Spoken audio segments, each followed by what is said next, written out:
Mommy, wake up, wake up. My daughter shook me gently, her face full of worry. Sarah, what's wrong? I asked, rubbing my eyes as I woke up. Mommy, I think you shouldn't be with Daddy anymore, she said urgently. I was wide awake in an instant, confused by her words. What do you mean? I asked, trying to understand. Sarah explained that she thought it would be better if Dad and I split up. Why would you say that? I was shocked by her suggestion, but as she explained, I realized she had a point. My name is Emma Simpson, and I'm a 34-year-old mom who works full-time. I sell insurance for a big company. Balancing work and taking care of Sarah, especially since I have to drop her off and pick her up from daycare, is tough. I have to finish all my work between 9 o'clock a.m. and 5 o'clock p.m. I've been doing this job since before I got married, and now more than 10 years have flown by. I've worked hard and earned my place in the company. Even though I have a family, I can't afford to slack off at work. Why do I work so hard? It's for my daughter, Sarah. She just turned 5, and she's such a bright kid. Sometimes I'm amazed by how mature she is for her age. My husband and I want to give Sarah all kinds of experiences and lessons, but in today's world, everything costs money. So for Sarah's future, I need to work hard to earn as much as I can. I push myself every day just in case something unexpected happens. Some people might say, you don't need to work so hard. Doesn't your husband earn enough? Well, yes, he does work. But here's the thing. My husband's job isn't very stable. He works for a company that hasn't been doing well lately, so his salary keeps getting smaller. Right now, it's only about a third of what I make. It's hard to rely on him for money. The other night, after Sarah went to bed, my husband came to me nervously. Emma, can I borrow some money? He asked. What for? I haven't even got this month's paycheck yet, I replied. I promise I'll pay it all back next month. I had a few drinking parties and some other expenses. I'm short on cash, Keek explained. Wait, you spent your entire salary on yourself? I can't believe it, I said, surprised. I'm sorry, but I couldn't say no. Lately this has been Keith's behavior. He always finds an excuse not to give me the agreed living expenses and even asks me for money. He usually says it's for drinking parties or to help his parents. I can't be sure if he's really spending money for those reasons, but I've stopped confronting him about it. It seems like he always relies on my money. What would he do if I didn't lend it to him? Remembering our past talks, Keith mentioned he finds it hard to save money and his bank account is almost empty. That means if he needs cash, he has to borrow it from somewhere, possibly getting into debt. With a 5-year-old daughter, I don't want her to grow up thinking her dad is bad with money, so I usually end up lending him money. Okay, how about $200? You're a lifesaver, Emma. I promise I'll pay you back everything next month, Keith said gratefully. You always say that, but you've never actually paid me back, have you? I replied, feeling frustrated. Well, I'm sorry. But this time, I'll definitely pay you back, and I'll stop going to drinking parties, Keith promised. You better think it through. Our priority is Sarah, I reminded him. I know, Keith said, sounding remorseful. I couldn't help but wonder if Keith truly understood the seriousness of our situation. Doubting him made me feel awful, but sometimes it was hard not to. I let out a deep sigh, feeling conflicted. I support Keith so much not just because he's my husband, but because he's an amazing dad to Sarah. Every weekend he makes sure to spend quality time with her. One morning, Keith suggested, Emma, I'll take care of Sarah today. Why don't you go out and relax? But I have so much to do at home, I replied. Don't worry about it. We can order lunch and tidy up together. I'll handle what I can, Keith insisted. Really? Sarah, still half asleep, smiled. Can you wait, Sarah? It'll be just you and Daddy playing, I said to her. Rubbing her eyes, Sarah hugged me and said, I'm fine with that, Mommy. Okay then, maybe I'll go shopping for a bit, I said, feeling a bit relieved. Yay. But don't forget to get me something too, Sarah exclaimed. I'll bring back your favorite bread, I promised. Yay, thank you, Mommy. Sarah cheered, her face lighting up with joy. Sarah, at just 5 years old, behaves surprisingly well. Of course, I wouldn't leave her alone at home. Even though I felt a bit nervous about leaving her with my husband, just in case, I left a note in Sarah's bag with my phone number on it. I always remind her, call me if anything happens. Everything will be okay. That day, I went shopping by myself for the first time in a while.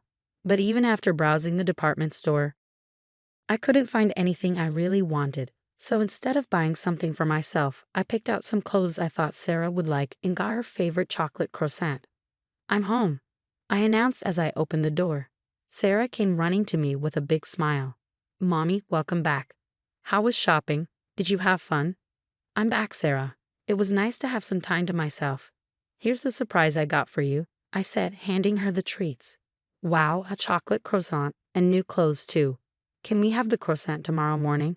Wait, where's Daddy? Oh, Daddy's out on the balcony talking on the phone, I replied. On the phone? Who's he talking to? I wondered aloud. When I peeked out onto the balcony, I saw Sarah was right. My husband was happily chatting away while smoking. When I tapped on the window, he looked surprised and quickly ended the call, asking, "You're back already?" Yeah, I'm back. But who were you talking to? I asked. Oh, it was just work stuff, he replied casually. You left Sarah alone inside the house? I asked, feeling a bit frustrated. I'm sorry it came up suddenly. Sorry, Sarah. He apologized, looking sheepish.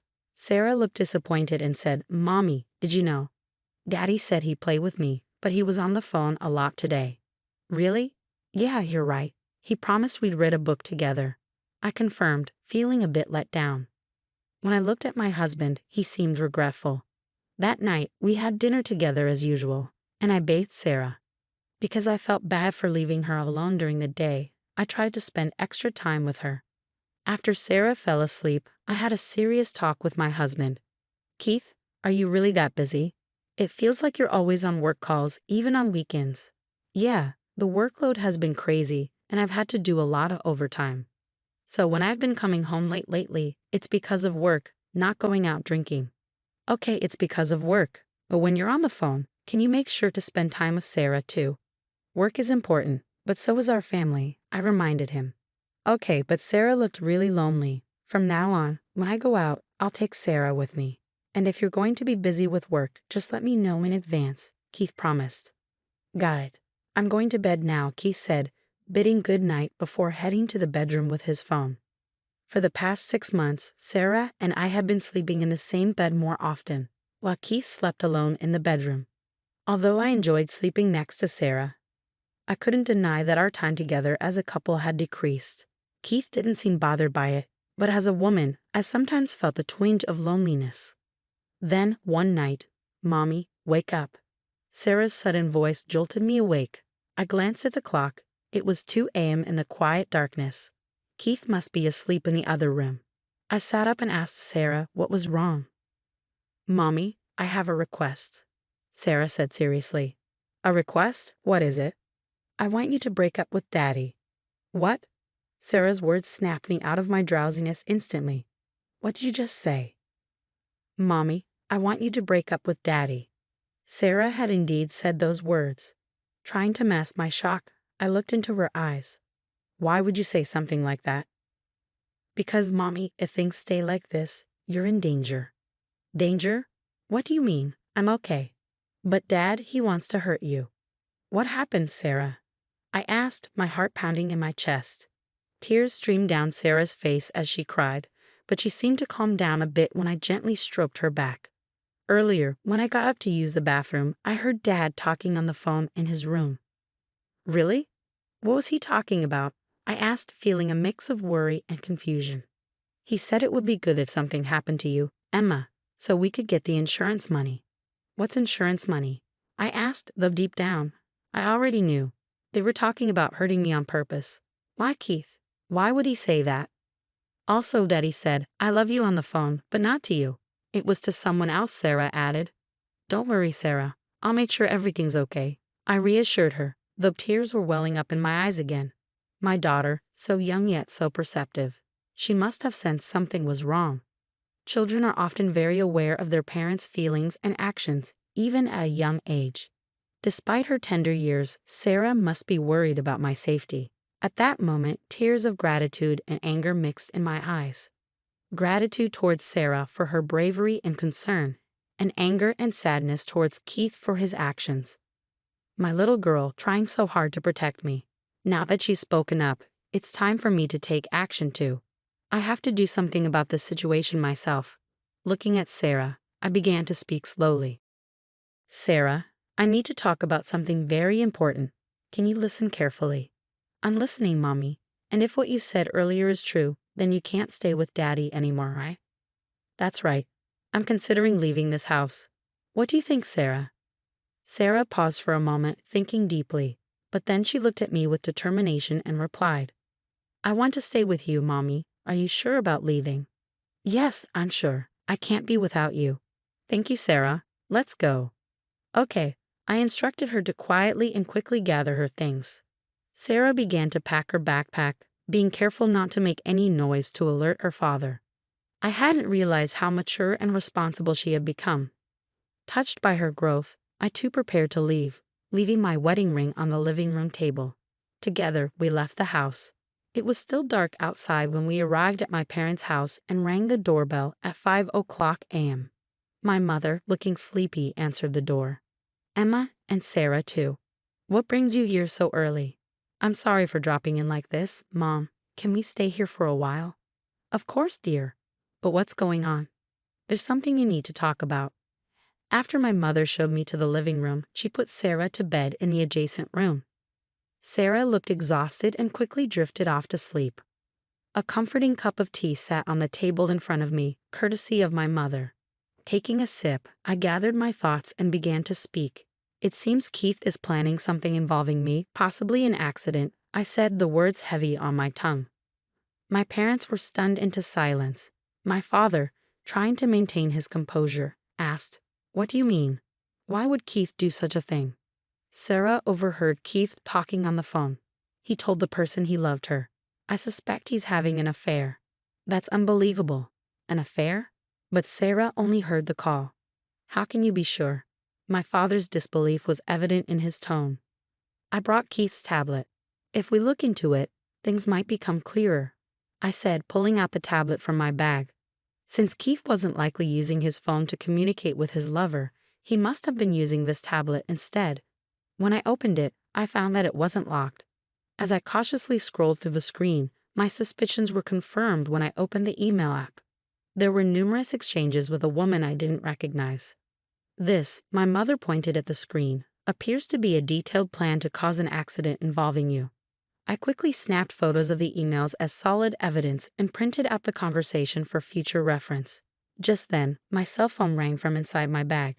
Glancing at the screen, I saw it was a call from Keith. With determination, I answered the call and switched to speaker mode. Hello, what's up, Emma? Where are you? I woke up and no one was in the house. I'm worried, Keith's voice came through. Is that all you have to say? Really? What do you mean? I'm worried about the two of you, I retorted, my voice trembling with anger. How dare you say that? Are you planning to get me caught in an accident? Keith's response was swift, his tone defensive. What?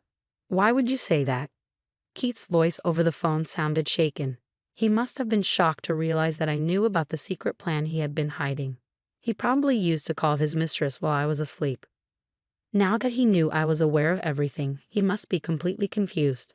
And he probably hasn't realized yet that I have a reliable ally in Sarah.